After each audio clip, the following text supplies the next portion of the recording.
धर्मेंद्र यादव जी।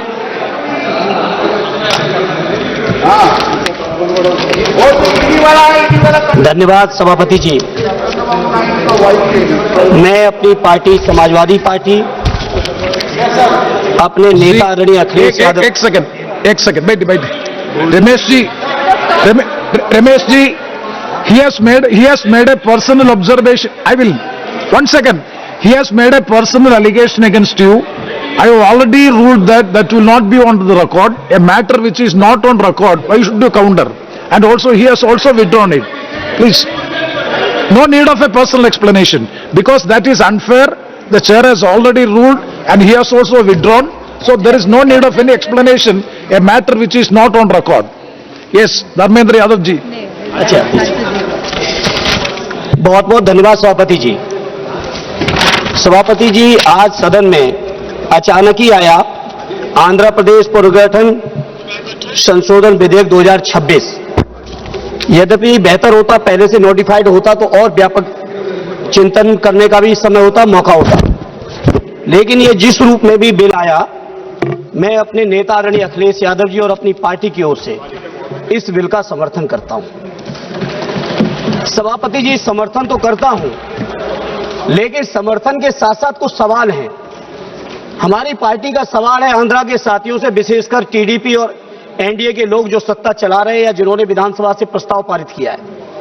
बहुत स्वाभाविक तौर पर आंध्र प्रदेश का सबसे बड़ा शहर विशाखापट्टनम स्वाभाविक राजधानी के तौर पर डेवलप हो रहा था, और अगर उस स्वाभाविक राजधानी को आपने स्वीकार किया होता तो आज जो बहुत सारी चर्चा चल रही कि इतनी जमीन की जरूरत पड़ रही है, इतने खर्चे की जरूरत पड़ रही है, इतने लाख करोड़ इन्वेस्टमेंट की जरूरत है, अगर आंध्रा के साथियों ने, वहां की सरकार ने यह फैसला लिया होता तो आज ना तो इतनी किसानों की जमीन की जरूरत पड़ती, न इतना पैसा खर्च करने की जरूरत पड़ती जो कर्ज लेके आपको लेना पड़ रहा है, शायद नहीं पड़ती अगर आप लोग विशाखापट्टनम डेवलप करते। लेकिन हमारे नेता आदरणीय अखिलेश यादव जी चाहते हैं देश का हर राज्य विकसित हो, और स्वाभाविक है राज्य की व्यवस्था चलाने के लिए बिना स्थायी राजधानी के कोई व्यवस्था चल नहीं सकती। इसलिए देर से ही सही एक स्थायी राजधानी की जो पहल की है उसका हम अपनी पार्टी की ओर से पूरा का पूरा समर्थन करते हैं। सभापति जी, जहां हम समर्थन करते हैं वहीं सवाल बहुत गंभीर हैं।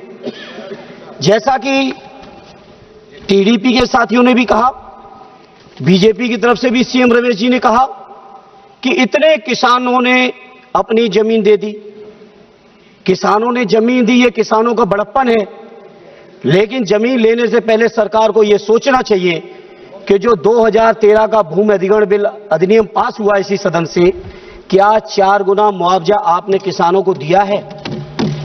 क्या उसके साथ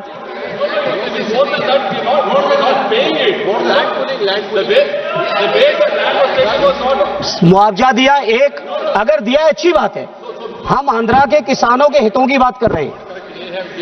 मुआवजा किसानों को पूरा मिले, उसके साथ साथ जो रहने की जो कंडीशन है प्लॉट मिलने की वो पूरा मिले। ये हमारी लैंड पुलिंग तो बड़े लोग करते हैं, किसानों को क्या मिल जाएगा हम भी जानते हैं। बड़े बड़े लोग लैंड पुलिंग करके सरकार को देते हैं, किसानों को मिलना चाहिए, ये मेरी पार्टी की तरफ से मांग है। अगर आप दे रहे हैं तो बहुत अच्छा, और नहीं दे रहे हैं तो इस पर आप विचार कर लेना।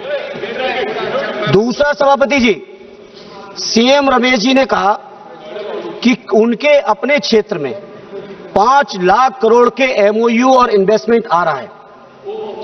सीएम रमेश जी ने कहा उनके अपने क्षेत्र में, आपकी अपनी कॉन्स्टिट्यूंसी में आ रहा है, बहुत अच्छी बात है। कहीं यूपी जैसा ना आए।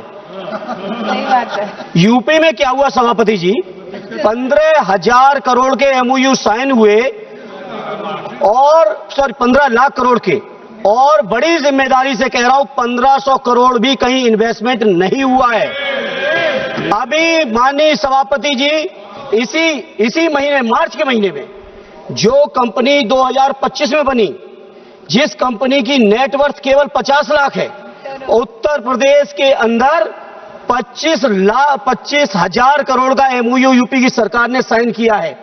ये इन्वेस्टमेंट कहीं यूपी जैसा ना है, ये आंध्रा के लोगों आप लोग ख्याल रखना, क्योंकि उत्तर प्रदेश के अंदर जानकारी है, आप अपने जवाब में दे देना, जानकारी है मुझे पूरी। इसलिए आज इस मौके पर कहना चाहता हूं, जहां 54,000 करोड़ एकड़ लैंड आप लैंड परचेज कर रहे हैं। दूसरी बात, जिसके नाम पे पूरे देश का चुनाव लड़ा गया, महीनों पहले महीनों बाद तक 24 घंटे लाइव चलाया गया है। राम मंदिर के निर्माण को अयोध्या में आरडी अवधेश जी बैठे हैं, अयोध्या के किसानों तक को उनको जायज मुआवजा नहीं दिया गया है। जो हमारे उत्तर प्रदेश के किसानों के साथ हो रहा है, बैठे टीडीपी के साथी, पुराने गठबंधन के साथी रहे ये, जो हमारे उत्तर प्रदेश में हो रहा है, कहीं भाजपा की संगत में जाके आंध्रा के किसानों के साथ ये आप न करना, ये हमारी आपसे प्रार्थना है।